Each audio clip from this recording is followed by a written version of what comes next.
Don't Right? see it. No, I'm just saying. I mean, that's a need to know situation. It is. Yeah, It's good. The good thing is that it doesn't come on just like bam like yeah, that. I'll start feeling really lethargic, and throughout like a day, I'll go and I'll just be sitting there. Someone will be talking yeah. to me, and I'll start falling asleep. And it's rather embarrassing too. I mean, because people don't know like what's going on with you. They could think you're all messed up on some type of weird, who knows what. Or you just can't be bothered to stay awake from them. And I think that's well, people don't know what people don't know. I remember when I first came to London years and years ago, seeing a guy passed out on the platform in Paddington and thinking he was drunk or something. Turns out he was diabetic. He Uh, had like a crash and some vomit had come out, and I thought, oh, look at that, it's terrible. This guy's really drunk. And suddenly, like a bunch of paramedics just kind of ran up and started treating the guy. I was like, ah, okay, you were just going to kind of walk off away from this drunk. And mm-hmm. actually, this dude was in serious trouble. Yeah, he needed medical attention. Good lesson, a good lesson. Fortunately, Yeah. there were people around. So you didn't get to go to Florida, which is a shame. I'm sorry for you for that because it's although perhaps with the list of predators that prowl every waterway in Florida, maybe it was a Yeah. good divine intervention. Well, But luckily I'm going on the 24th, okay, so it was just pushed back. I'm actually going down there. My grandmother has a place down in Bonita Springs, and so she ended up getting COVID, and oh dear, she's 91, but she didn't have a single symptom. there you go. So she's a tough old lady though. She still swims and walks every day. I But think if you're 91 and you've got that far, COVID's not going to do it. yeah, yeah, Yeah, she's a trooper, little old lady, my nana. But no, I actually was talking to the dive shop today down in Key Largo because I'm going to be heading down there and getting their rates and stuff for some gear. So I can't wait. it must be nice as well because I hear that it's pretty much open in Florida. The social distancing, the masks, the restrictions don't exist. Yeah, I'm still Yeah, going to go and wear a mask and stay 6 feet away at least. I'm not going to yeah, chance it. sure, sure. For me, it's kind of like it's like a freedom isle at the moment. Out there, I don't actually think we can leave the UK at the moment. And I think it's illegal to fly out of the country for a holiday. We literally cannot leave if we want to, Really, um, unless it's for work. So if I had a job there, I could fly anywhere in the world for a job, but as I long as you get, can't. as long as it's for a job.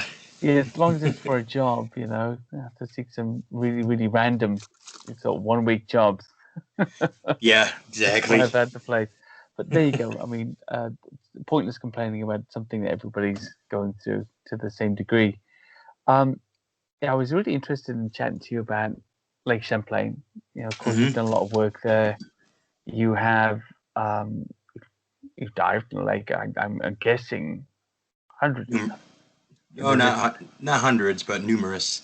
okay? Numerous times. But this is your local lake. Is that correct? It's the local lake where there's a strange unknown animal. Yeah, it's the closest one. Yeah. But that, so where are you? You're in Portland or No, I'm in Massachusetts. okay, that's next door. It's yeah, Vermont's to our one of our borders, top northeast border. Okay, okay. I haven't quite figured out the geography. I've got New Hampshire. Okay, so I've got New York, Quebec. Okay, and Yeah, Vermont and Massachusetts is the border of Vermont.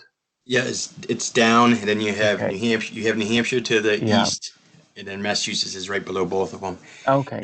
It's a couple-hour drive, but it's not bad. In I think in US terms, it's close.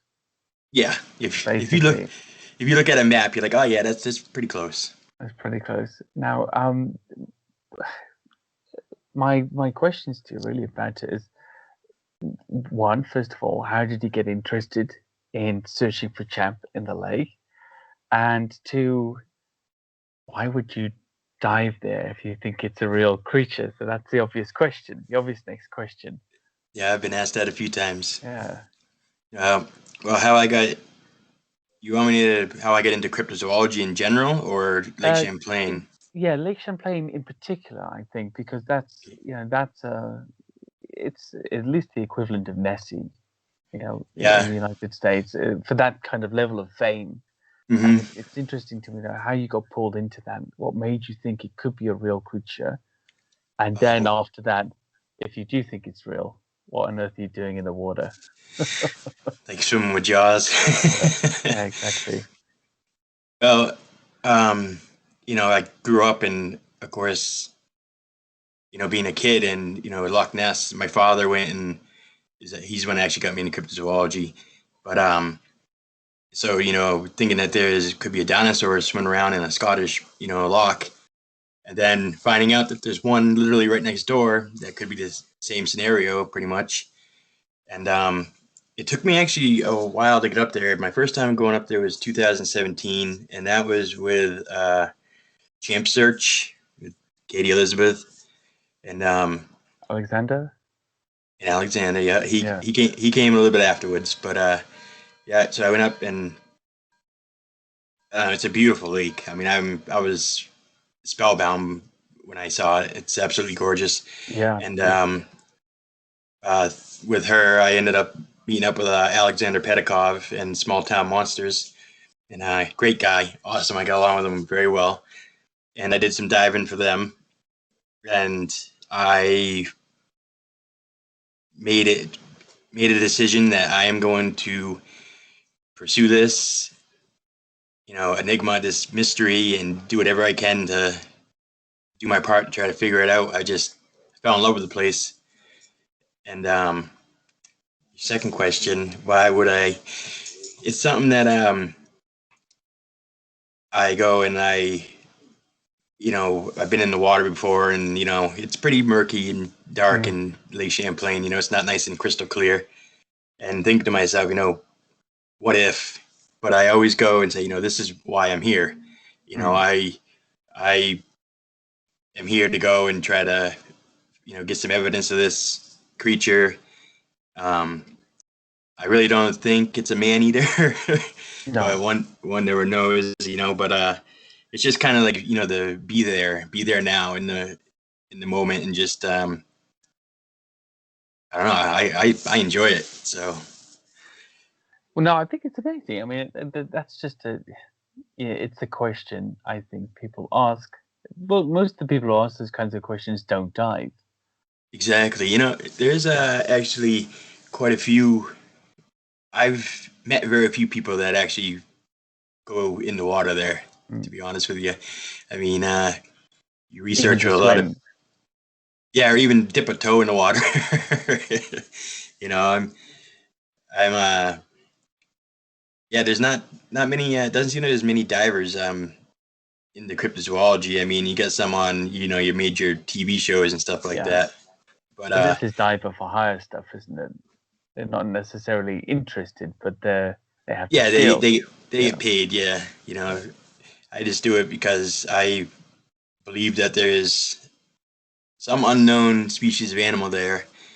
And if I can do my part, like I said, to bring its existence to light and get it protection, which it definitely needs. If it's people only see it here and there, so it's definitely rare. And if I can do my part to get that done, then yeah, that'd be great.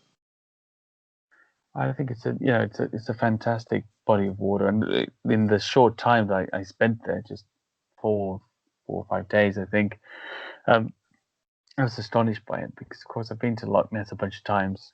I was going to ask you that. Yeah, like a whole bunch of times, and Loch Ness is 25 miles long, thereabouts, mile and a half at the widest. Yep. Of course, it's really deep. Allegedly 750 feet deep at the lowest point. That's disputed, and it's completely murky. I mean, you can't see it. I don't think you could effectively dive there. Not even in the same way as Lake Champlain. No, visibility is horrible there. Horrible, but Loch Morar, which is not so far away, that's completely clear. Yep.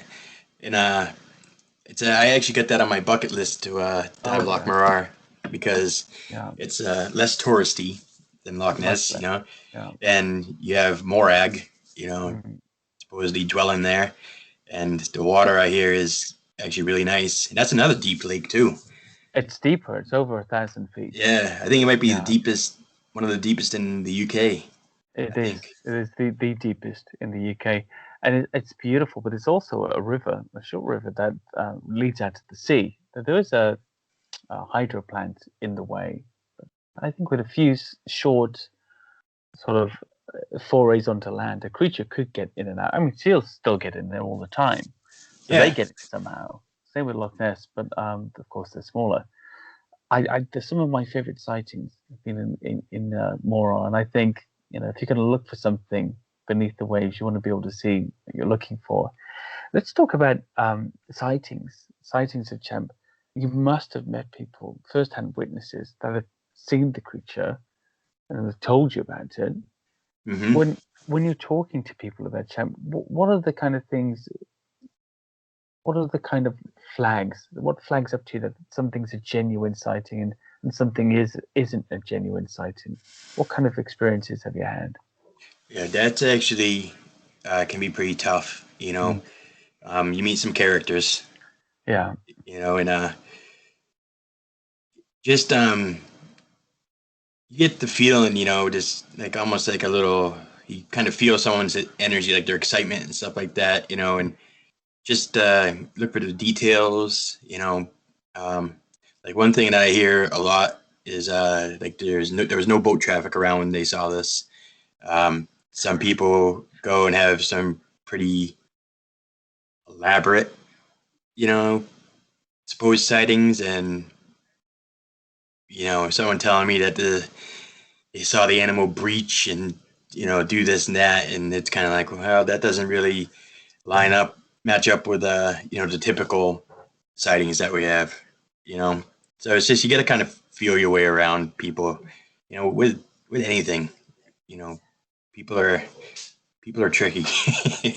yeah. No, I've experienced that definitely. What would you say is that you talked about people describing it breaching and things like that, and that being a bit of a red flag? What is the most typical type of champ sighting that you're aware of? The most typical format for it? The one I go and I've heard about many times is people just see a large mass. It could some people say kind of like a telephone pole or humps or even multiple humps. Um, those are you get those more than you do an actual like head and neck sighting. Yeah. And some of the head and neck sightings that I've gone and talked to people about, they don't go and say this big long swan like neck. It's only like a few feet just sticking up above the water with the head. And a couple years ago when I was up there, I talked to a couple guys who were down in Arnold's Bay in Vermont, which is actually one of my favorite spots to actually dive from.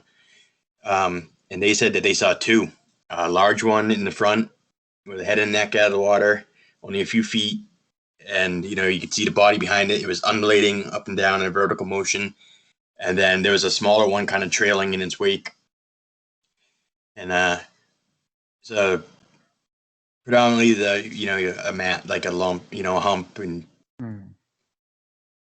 those are what you hear the most. Which I mean that's my that's a familiar kind of sighting to me. So that, yeah, that really ticks the box for me a lot as well. I've been there to Arnold's Bay, by the way, and I think it's a great area. You can really see so much, yeah, yeah, around you, and the water seems to be shallow enough, at least in yeah, the first 30 or 40 feet out. I don't know if it drops after that. yeah, there is a Uh, drop off yeah. actually, and drops off pretty quick. It's a decent slope down, and you got right around the corner is Button Bay, Mm, which that bay's famous. They've got echolocation there, Lisvon Muggenfaller, mm, and it's right around the corner. And also, I've heard a lot of sightings from that little bay. From there was this little girl back in like the 40s or something, and she used to ride her bike down the hill, and she would say that there was a big lizard or something on the far banking, sunning, and I guess it would stay there. She wasn't perceived as a threat, I guess, to the animal, so it just kind of hung out there. And then, people going down there at night and seeing eye shine, multiple sets of eye shine, like a football length wide, American football length wide, and you know, and just crazy stuff like that. So, and I had me and my brother Ryan, had a very interesting evening in Arnold's Bay. We didn't actually see something, but I I wish I could go and put myself back in that moment and just absorb all of it, because it was surreal. I mean, I've dove in a lot of places, many lakes, even rivers, North Atlantic, down Florida, um, North Carolina, and I have never heard this before in the water. And my brother had said the day before, we were actually working on Release de Baudette film Mm-hmm. with Crack St. Laurent, another Yeah, great kid, another great guy. yeah, I love Carrick. Yeah. Yeah, he's a good kid. And my brother said that he heard something the day before, but with scuba, he was only snorkeling. I was actually scuba diving, and with scuba, it kind of makes a lot of noise. You get the inhale, Mm. then your bubbles, your exhaust bubbles make sense. So you can't really hear much. That's why a lot of photographers use rebreathers. They don't make any Mm-hmm. bubbles or anything.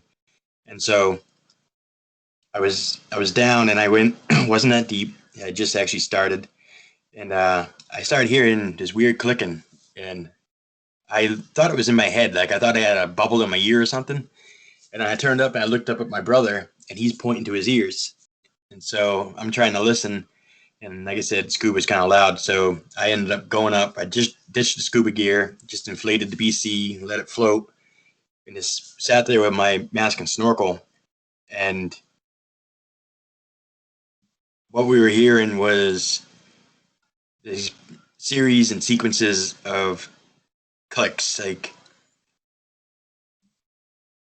the only way I can describe it is when I get out of the water, and I said to Karak, he's like, well, "What does it sound like?" I'm like, all I could think of was like, go to an aquarium and, like, hear the echolocation from marine mammals, Mm. And even though I've gone in, I've reviewed a lot of and researched a lot of marine mammals echolocation signatures, it doesn't really match up with anything. I mean, I was thinking maybe river dolphins, because they're a freshwater marine mammal. Okay. It didn't match up with them at all. The closest is another, actually, when my brother and me both got out of the water, Crack went, and we were all excited, and he played an echolocation signature, and we were like, no, that's not it, And then he played a second one, and we, not knowing what it was, we were like, oh my god, that sounds exactly like that's it. And he's like, that was the Liz von Muggenthaler echolocation Yeah. recordings. Great. And so that's the closest thing that I've gone and been able to link it to. So I you mean, heard it. That's fantastic. I believe we did. And Yeah. what I think was, it was coming out towards the deeper end part of the lake. As you know, Arms Bay. It's a small Mm. bay, and it was like projecting inwards. And we actually went and swam forward a little bit, and it got louder for like 5 seconds. I don't think the animal actually came towards us. I just think it went and, you know, hit us a little harder, you know. And another thing to note is that this was as it was starting to get dark. All the people were leaving, so um, you know, boats died. Traffic dies down, human traffic Mm. kind of disappears, and what I think it was doing was it was projecting its echolocation into this small bay, to see, if there's, fish swimming around, stuff like that. Because to me, it'd be easier for this marine animal to go into kind of corral animals and fish into a smaller bay rather than chase them around a huge lake. Yeah, of course. So I think, so I got some experiments I want to try when I head up there once the snow melts, to go and check check this out. I mean, it was an unbelievable. It was it was awesome. I don't know what else to say about it. And look, It I was think it makes sense to me. I'm surprised that nobody's ever really tried it out. The listening for echolocation in Loch Ness, because you'd have to assume that if something was there that was using some kind of echolocation, you can't see anything. yeah. So there's no animal that could be in there that could see either. Because it's completely peat stained, and you'll have the same thing if you draw even the water from the taps in the hotel surrounding there. It's kind of brown, like light brown. Is That's it the peat really? stain. Yeah, you Yeah. draw a bath and you get a bath and it's peat stained water. It's okay for you. Yeah. It's good for you actually, but it's it's kind of odd when you Yeah. sitting in brown water to have a Brown bath. water. It's a weird. You like brown water, and it's the same with the drinking water. Anyway, so It's all that it's peat weird. runoff. It's the peat runoff, and it must be the same thing because it's murky in Champlain as well.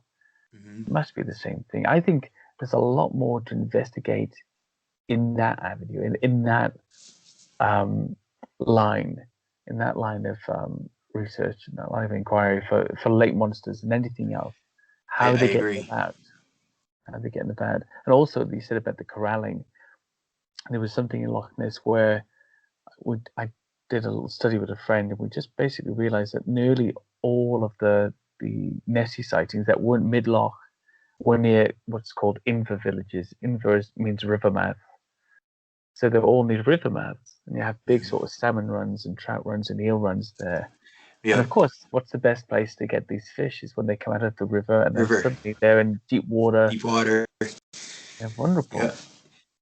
Why I don't we have. I just, have. station ourselves at them little points and try to get the footage? That's. I agree with you. I actually have gone in to a lot of people. They ask, well, how could this animal still go and be around this and that? And I'm like, well, like you said, seals make it through the locks and stuff and on the river They in do, yeah. Riverness.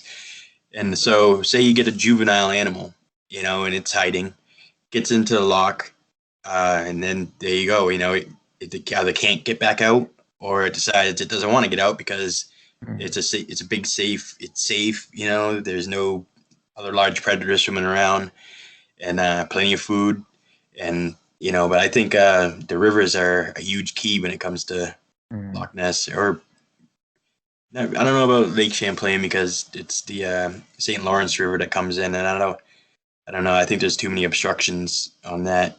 So Yeah, there's a very narrow canal system. Is that right? Going through yeah, the St. Lawrence River at some point, yeah. But still, even if it's even if it is trapped in there in Lake Champlain, some of the documentaries they make it seem so sort of tiny and lacking in sustenance, and yet it's, what is 114 miles long, hmm yeah, it's a 14 big miles at the lake. widest, and very deep in parts. I don't know if it's a 400 feet is the steepest or what the depth is, I and actually there's so saw. many species there. Oh yeah, there's like something like I don't know, it might 300 no or something species of fish in there. I don't know if that's right. That sounds a bit too much, but I literally just heard it the other day. But there's a lot. Yeah, there's a lot of species of fish, and there's a couple prehistoric species of fish too. Oh, Sturgeon, oh yeah, they've got sturgeon there, right? Like a whole bowfin. bunch of turtles and eels and everything. Yeah. Catfish. Oh yeah, yeah. There's catfish. Okay, I mean, Yeah. come on. There's let's say you had to have 50 animals. Let's narrow it down. Let's say they could survive with 25. Let's say it's an animal with a long life cycle hmm and a slow metabolism. Most like reptiles, most reptiles are if it is a reptile. If it is a reptile, yeah, yeah. Well, look, I think it's fantastic area, and it was astonishing to me that it's not one of America's biggest lakes. In fact, on the map, it barely shows up. It does. Yeah, I know. And that's the Yeah. difference when you live in a country like Britain and you look at a very large country. You're just not used to those scales, working with those types of scales, because it's no Lake Michigan, for example. You Huge. know, what other areas? So you're heading down to Florida. Really soon. Meant to be going down there soon. What kind of areas are on your bucket list for cryptid hunting? Now, Florida, I'm assuming you were going to check out the Sanibel Island monster or the course. Pensacola sea serpent location. I'm not going to be able to make it up to Pensacola, but I am going to check out Sanibel Island. Like I said, I'm going to be in Bonita Springs, Key Largo, Sanibel, and I'm going to go up to Crystal Springs to swim in the Crystal River, check out the manatees and stuff, and just study just kind of watch their behavior, because they're a marine mammal. So, just plus film them. I love photography, filmography, videography. I mean, but my complete bucket list. Yeah. Oh geez. Well, I'll be heading over to your area. Yeah. Everyone wants to check out Loch Ness. So that Loch Mara, Lake Okanagan. Yeah. I mean, Lake Baikal in Russia, Siberia. I like to go there. Oh yeah, or Lake Lubinkia, maybe even. Yeah. Yeah, it is. There's a beastie there. Yeah, and Lake Baikal is like super deep. It's like one of the deepest lakes in the world. And plus, they say those Russian divers, experienced something strange where a couple of them died and stuff. Allegedly. I mean, with the Russian ones, there's a lot of talk of people being eaten up by some lake monsters there and locals in villages, but they probably just got rid of them. But it's always in a sort of folkloric kind of way. It's hard to really know what the truth is. I had a colleague here who was heading out to Lake Lubinki, I think, to do some lake monster research. And he'd intended to tie 2 bags of bait to his waist and swim through the. I don't know why he was going to do that, but he wasn't eaten. I think that was his level of proof. It's just a strange thing. I mean, we've got this recent footage from Lake Orebro, or the River Orebro, I think, near Lake Orebro in Sweden. That's just come out today, which looks like a large eel behind a boat, or yeah, the squiggly. I don't know. I mean, it could be something being dragged, but my impression from the clip, and I don't speak Swedish, is that the lady filming it is in a boat, and it's coming behind. I'm not really sure, but it does seem to be stationary somehow, and Yeah, they go. But they do have a lot of lake monsters there. A lot of lake monsters. Great. Sweden. Fantastic. Yeah. That's where the rune stone there is, right? Yeah. Yeah. From Vikings or Viking. Yeah. Yep. Yeah. Yeah. I mean, it goes all the way back to then, and probably pre-Vikings, I guess. But that's the thing about these lake monsters and stuff, is that the legend goes back, like Lake Champlain, Native Americans, multiple tribes around the lake, Abenaki, Iroquois. They had these stories about this water serpent, water demon, and same with the Okanagan, And the thing is that a lot of people go and they write off these native or Aboriginal accounts and stories. I think that's completely a bad idea, because they have these stories and stuff for a reason. And, it's good to go and listen to them and just get what you can from them, because it's very ignorant to just go and write it off, But it just seems like we have a similar thing here, especially in the Celtic parts of the country, which I come from, Wales. So, and my family background is Irish originally, but I come from Wales.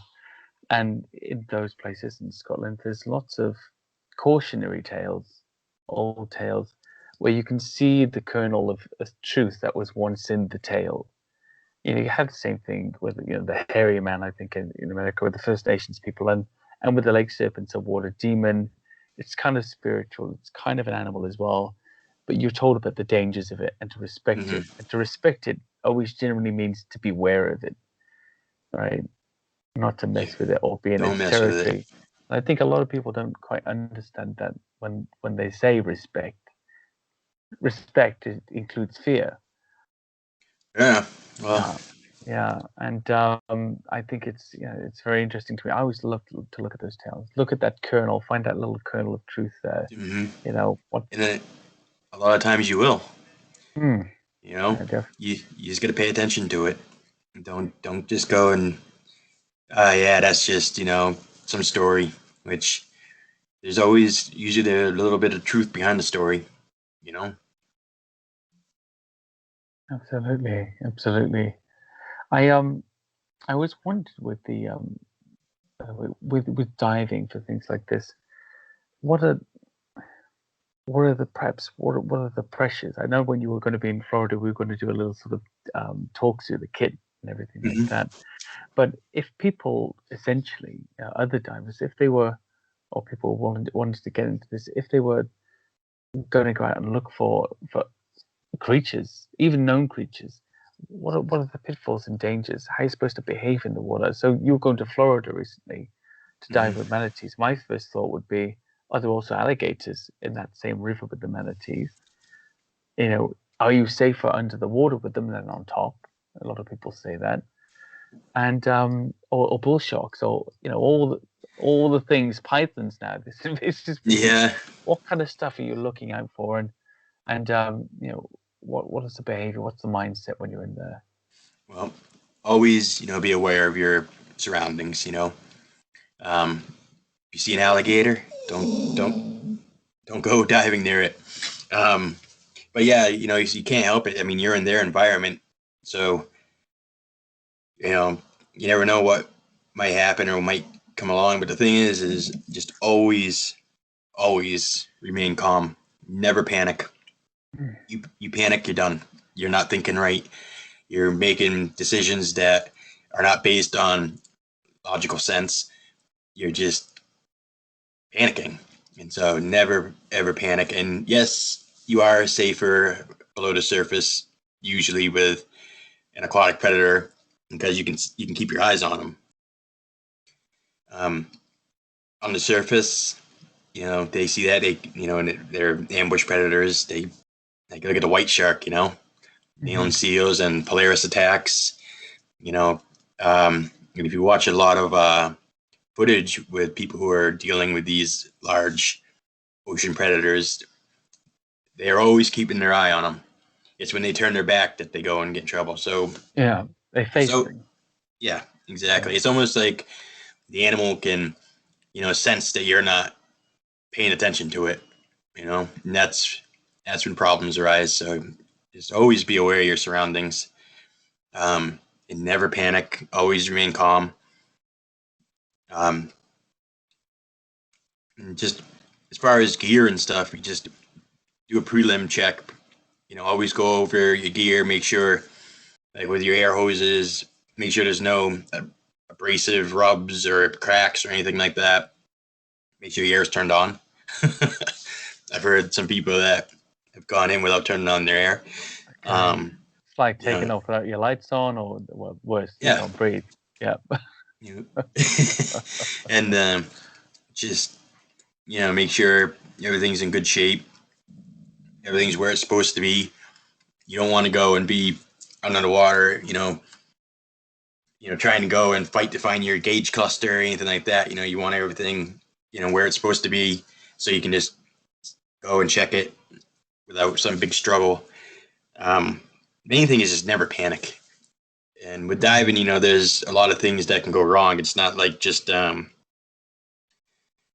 for a swim or something like that, or wearing a snorkel, which I love snorkeling. I free dive a lot too. But you gotta make sure you never hold your breath. That's the main thing. Never go up faster than your slowest bubble. Know your dive tables. If you go down to a certain depth, know that you have to go and do a decompression stop Mhm. at a certain point for a certain amount of time. You always got to go and be aware of how much air you got in your tank. Obviously, your depth. Um, it's just there's a lot of things that you got to be aware of. That's why you got to go through a certification class. I've been certified now I got certified in 1997. I was 15, so Okay. 20 odd something years. Yeah. And it's my dog over there. Yeah. Yeah. No. I'm thinking. I'm for anybody listening on audio, actually, that's Jeremy's dog. Yep. Yep. We're That's my not like dog. two really hungry guys here. Yeah, that's on my Wanted you stomach. to be over and get some lunch or something. Um, well, yeah, I think it's really good. I always wonder how easy it was to get disoriented, especially diving somewhere like Champlain. You would Oh, get that what is up and what is down situation going I've. on. It's it can be really disorienting. Because it's not like being on land where you can go and you see everywhere, or pick out a landmark and stuff.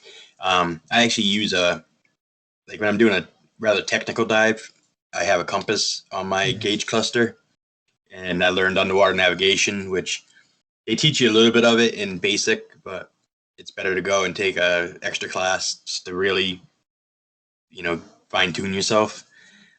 But yeah, I've gone and thought I'd be swimming this way, and then I come up and the boat's back that way. you Yeah. know, I've never had a problem with getting disoriented with what's up, what's down, because the bubbles. But Oh, a lot of cool. cave divers though get disoriented like that because they can't. Soap gets kicked up in the cave. They can't see an inch in front of their face. They don't know what way is which. It's a very dangerous Yeah. I think pastime. if I ever started diving, cave diving would be off the menu. Right. Yeah, But I'm a you. very I'm a very cautious person. I always say there's I've always been this way. I don't know what I think it's growing up in a very urban environment. I'm very aware of the risks, and yeah, my there's no fear, guys. There was that whole thing in the 90s and the noughties, a big no Oh fear yeah. brand, all of this Yeah. stuff. Um, you'll never find me in a wingsuit. You know, if you take the no fear mantra and you take the no out of it, that's kind of my view on life. At least as a forward vision, and so far, age 45, it's kind of kept me alive to this point. Hey, good. And I like adventures, but I'm always finding out what the risks are all the way through, every step of the way. And there's absolutely nothing wrong with that because that's how you go, and accidents don't happen. You Mm, plan things out thoroughly. You go and you think, like you said, about diving with the manatees, like alligators.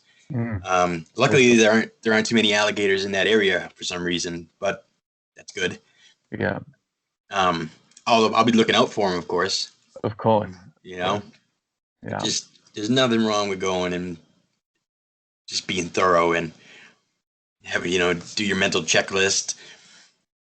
There's like you said, you made it to 45 because of it.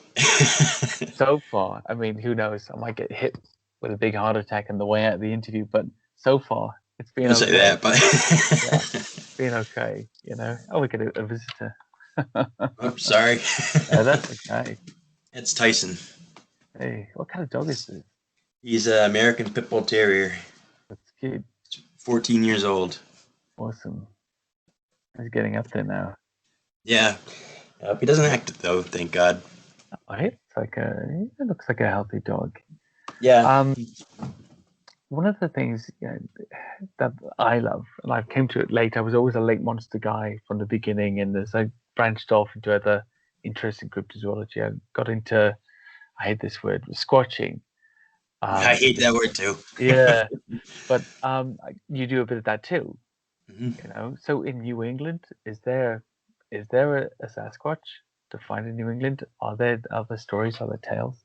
Oh yeah, yeah. I went and I grew up, and I thought Sasquatch was just Pacific Northwest, and I started hearing things about Ohio and stuff, but I never thought anything about when being around here because I grew up in the woods. I grew up on a small farm in a small town.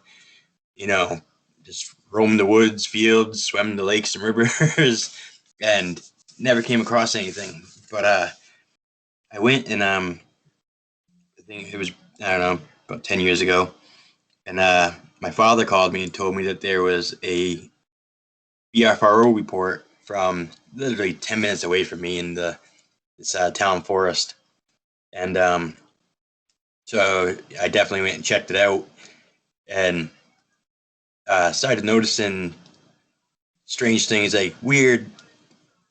I wouldn't call them stick structures, but it's weird how or an organization of like trees and stuff. Like, how did the bottom of that tree get up here? And like this stuff I had never seen in other woods before or never noticed. And of course, with that, like you got to go and take in, a bunch of like, well, did the wind go and break some branches? The snowfall, did it just fall like this? You can't just go and say, oh yeah, that's a Sasquatch structure, Yeah. which I've been out with a lot of people who are quick to go and jump to that conclusion. Yeah. It's like a But feeder pill sometimes. yeah, it's just, Yeah. I don't know if they're not used to the woods or what, or if they're just squatch fever, I guess.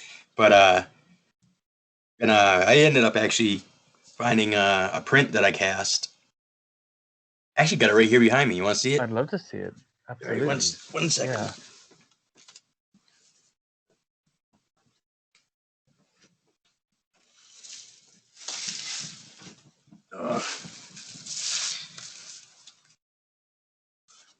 Yeah, usually I don't have it with me, but I just happen to have it back there. Have a look. Where was this taken? This is taken from Leominster State Forest, Massachusetts. Wow. Yeah, it's actually called Monsterland. Is his nickname. Oh, really? You know the show Expedition Bigfoot? Yeah. Well, Ronnie LeBlanc is from actually the next town over, and Really? he wrote a book called Monster. Monsterland. Yeah. But it's been called that. Can I see the bottom of that print? Can you hold it a tiny bit higher? Yeah. Very nice. Very nice. Yeah. What's that, about 12 inches long? Actually, it's about 15 total. Wow. Yeah, I got some pictures of my ugly foot next to it, and I'm a size 12. So, Okay. I mean, you got probably, because what happened was it's about 5 inches across as well, by the looks of it. Oh, easy, yeah. About 5. My brother and I were out, hiking, but also keeping our eye open for any possible evidence. And there was this big kind of like mud hole. It was a creek that runs off from the hillier sections, and it kind of broadened out. And there's a log bridge off to the side, and you go on that. And this print was not in the middle, but like on the next to the far bank. It was almost like it tried to jump from one banking to the next, and just didn't quite make it. And its foot dug in, and that's why the toes aren't wicked evident, because it was kind of like in the banking. But we could actually go and see where there was more impressions afterwards, and we cast that. And the first report I was talking about from up there, a guy went and cast some footprints, but they were 10.5 inches. Him and Ronnie LeBlanc were the ones that actually did it. And but I've had some other experiences up in Massachusetts that were definitely. I can't think of anything else that would do it. That it would be besides, I guess, a Sasquatch. I mean, one time, the only real visual sighting I've ever had was actually just back in January, early January, and I like to go out at night, and I go by myself because noise. When you go out with a group of people, sometimes it's just ridiculous. People talking, just people walking. All the leaves and stuff. And so I was out there, and I was actually setting up some game cameras, and I just set up one pretty far in, at least a couple miles. And as soon as I went to go turn on my headlamp, the coyotes started going off. Like literally pretty close. And with coyotes, like 2 can sound like 5, but I listened in because they say Sasquatch will go and possibly mimic coyotes, or follow them around, steal their kills, stuff like that. So I've never gone and been witness to that type of evidence, but people say, they do. So nothing occurred with that. And I went and I was trying to find a place to set up the next camera. And I was in tons of mountain laurel, and I wanted to get it real far off trail. And I finally found the spot. I set it up upside down. So I flip it back around. And then that would happen to me. Yeah. I'm thinking, well, it took me a while to go and do this. Maybe something could be watching me, if they're curious, like people say. So I decided to look for eye shine. And I'm looking for eye shine. I got my headlamp, I got my flashlight, and all of a sudden behind me, off to my back of the shoulder, I hear crunch, crunch. Like someone wearing big boots just took two big footsteps, stomped their feet. So I turn around and I yell, hey, thinking that there's probably could be someone out there. And I looked, I couldn't find or see anyone or anything. As I'm starting to walk out, I go and I'm hearing, branches popping, snapping off to my right side. And I kept on looking and I didn't see anything. Kept on going. I heard something pretty far back behind me, and I turned around and there was these two trees that split, and pretty far back, like almost at the extent of my light. And there was two eyes, eye shine. And it was an orangey, like an orangey reddish color, and they blinked and everything. They disappeared, and then they were gone. And I didn't see anything, any other movement. I'm thinking maybe it could have been an owl. I don't know though. It was in between two trees, and I'm hearing all this noise. So, and then continued on. I heard something off my right. I turned real quick and looked, and I caught just the edge of this huge gray, like a stone gray mass go behind these trees. And it was like say someone goes behind a corner and all you can see is their back shoulders down their body to their, where their buttocks would be. And so at this point, I'm actually a little bit of fear. Yeah, sure. But also a ton of excitement and stuff. And like I said, I'm out there by myself. And right at that moment, my friend called me. He was at the trail entrance to pick me up. But that was that's an awesome experience. And well, you know it as well. And I can see from talking to you, if you're out in the woods, you grew up in the woods. You're out in the woods if you're not by yourself. You know the animals. You know the local fauna. Mm-hmm. You start to feel a bit scared. It's because there's a reason for it. Yeah, exactly. You're not scared to be out there by yourself in the dark. Do you have moose there? Yeah. You have moose, bear, black bear? Oh yeah. Some more now than there was in the past. They're actually I see more sign of them now than I did back when I was growing up. But they're around. And also Alexander actually just did something called Lions of the East, which is about mountain lions. And I have a friend. He's actually a fellow hunter. I'm also an avid hunter. Yeah. So I'm used to sitting for hours on end listening to critters walk around, And so he showed me a picture of it from a game cam that had a mountain lion on it. And he said it was from the same area we were in. Yeah. So I always, every little bit will turn around and look over my shoulder, just to make something's not creeping up on me, and especially at night. Yeah, especially. Well, look, I think it's, as used as you are to this type of environment, there's predators out there. Could you think that this is just my due diligence, really? Could you imagine that the experience you had that night could have been created by any of those other animals?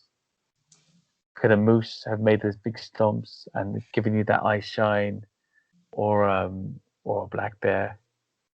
No, like the stomps, like it didn't sound like a hoofed animal, which will make a much more kind of sharper sound, rather than the thud thud. Yeah. And what I saw was not the back end of a moose, that's for sure. It was like a human type tall, upright like just catching it right before it disappeared. Yeah, Um, and I was thinking go look, but yeah, I was like, what about all these people you hear about going missing and stuff, right? yeah. Because Well, they're too yeah, curious for their own good. sure, sure. This has always been one of my questions, actually, and uh, I mentioned it to a friend who used to go out with. I used to go out a lot by myself as well, and eventually I got to that point where I said, "Well, actually, no." And we don't have those. Well, we most certainly have a lot of big cats here now. That's a certain. It's not been proved, but it's No, as good as I fact as far as I'm concerned. But they've never really tried to properly attack anybody. So whatever they are, there's enough prey species here to keep them busy. mm, So that's not really a big issue. But yeah, my thoughts became, what if you fall or you break your leg or you get stuck in a gully? yeah. Don't go out by yourself. Anyway, so I'm talking to a friend and we start going out together, and I said to him, the issue with this happened to me once in Scotland, and I thought I was being shadowed along the Great Glen Highway above Loch Ness through the woods, completely black in the middle of the day because of these pine woods. And suddenly I had this thought: what if this is this experience you've been waiting for? You're 2 hours walk away from the bottom here, and now you're going to meet this animal, and it's going to make a decision about you, like any individual animal does, Hmm. as much as you have to make that decision about what to do about it, and it could go the wrong way. Yeah, it could. So what We you going don't. to do? This is real now, or in my head, that was the thought, and it seems like you were in that position, and then you considered it. Okay, yeah, if I go searching for Sasquatch, maybe he's going to say, "You're not welcome here." Yeah, that's the thing. We don't know how they go and how they're gonna act. And like I said, I was thinking go check it out, but then Mm, the common sense kicked in and was like, you're here by yeah, yourself, and I got quite a good survival pack on me when I go out and do this. I got first aid and everything like that. But if I broke a leg, that would definitely suck. But yeah, that would yeah, suck. but you never know. I mean, you're same with going and diving. You're putting yourself in these animals' environment. Mm, Something could happen. You never know. The thing is that um, luckily for me, it seems to always kind of work out. It doesn't go in. I don't go and live like out in Montana where they got grizzly bears and stuff like that everywhere. yeah, But you just always gotta. What if? What? Like you said, you're making a decision, but this animal is also going to make a decision too. It could go and scurry off, or it could go and decide, hey, I don't want you here, or you look like yeah. lunch. Or just take exception to you, right? Just say, yeah, normally I don't bother with these humans, but this guy, I don't like this guy. Yeah, you never know. Yeah, I always think of animals as having, like your dog, it has an individual character, it belongs to it, only it. It has I agree. behavioral habits that, as you know, studying many animals, that are predictable, but then it has this personality alongside that. And I watched this great shark documentary, the Great White Shark documentary, and I saw that lady, I forget her name, she swims, Deep. freely with these great whites. Yeah. Mhm. And she was talking about their personalities. I'll watch out for that guy. He's a grumpy guy. Let's get out of the water. And Mhm. then he went, and some other sharks came in, and they jumped back and said, "These two are okay." Yeah, I was like, they have. "Okay, They have. wow." You Yeah. can predict this about sharks. Yeah. Sharks have personalities, and it made sense to me. But yeah, animals have personalities, of They course. do. Yeah, Yeah, and like like that shark. He's just a king taker's individual. Other ones are more less aggressive. More mm, easy going. And even with great whites, which that's on mm, my bucket list too. Just swim with great whites, open ocean, free yeah. dive. Open swimming. Yeah. Wow. Okay. Okay. I'll write you a good obit. I'll write you a nice obit. Look, it just seems to be, and maybe you can comment on this, and I'm sure you must have, whilst diving, encountered some animals and also out in the woods, just in your general everyday life growing up in this area. Do you think, and you said about being calm before, do you think a lot of it, the presentation, the reassurance of your calm, it's kind of like confidence in the animal world? calm. Mhm. And if you're not running, you're not food, essentially. Exactly. You're not Yeah, prey. yeah, yeah. I think that's part of it, right? And I will remember that when faced with a grizzly bear in the future.